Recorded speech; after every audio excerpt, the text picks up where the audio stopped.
Before explaining the refraction of light through a prism, we should know what is refraction of light. You must have observed what happens when a ray of light passes from a rarer to a denser medium. We see that the ray of light bends towards the normal.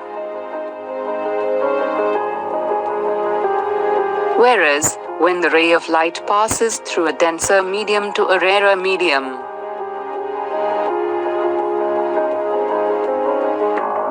it bends away from the normal. Now let us see the behavior of light on a prism.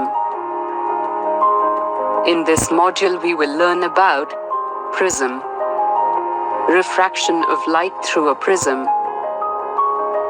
Prism. A prism is a homogeneous, transparent, refracting element such as glass, enclosed by two inclined plane refracting surfaces, at some fixed angle called refracting angle, or angle of the prism.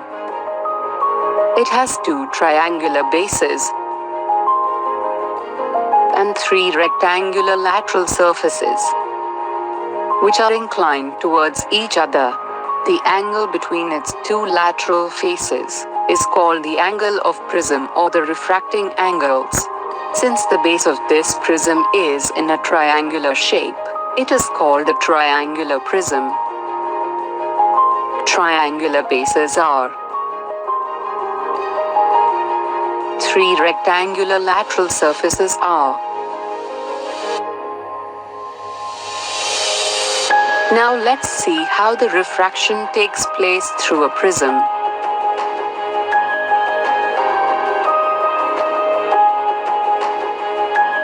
Refraction of light through a prism. Here, an incident ray PE strikes the prism on the face AB at the point E, where N dash is the normal drawn, and angle I1 is the angle of incidence. Now, the air is acting as the rarer medium, and the glass as the denser medium. We know that when a ray of light travels from rarer medium to a denser medium, then a ray of light bends towards the normal. As refraction takes place from the air to the glass, the incident ray PE bends towards the normal, such that angle R1 is the angle of refraction. Similarly, when a refracted ray EF strikes the prism on the face AC at the point F, where M dash is the normal drawn, and angle R2 is the angle of refraction. Here, the glass is acting as a denser medium, and as we know that, when a ray of light travels from a denser medium to a rarer medium, the light bends away from the normal. As the refraction now takes place from the denser to the rarer medium, the refracted ray EF will bend away from the normal, such that angle E is the angle of emergence. In the absence of the prism, the incident ray PE will pass straight, but due to refraction through the prism, it changes its path along the direction GFS.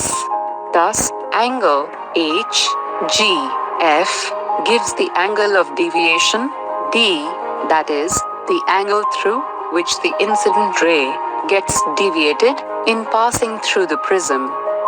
From the given figure, we have seen that PE is the incident ray,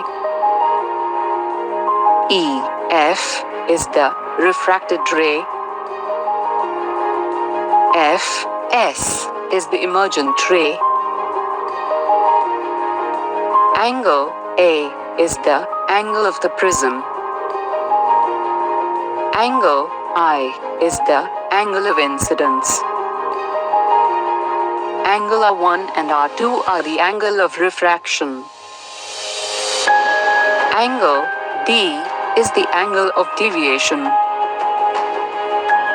Now, let us revise what we have studied so far.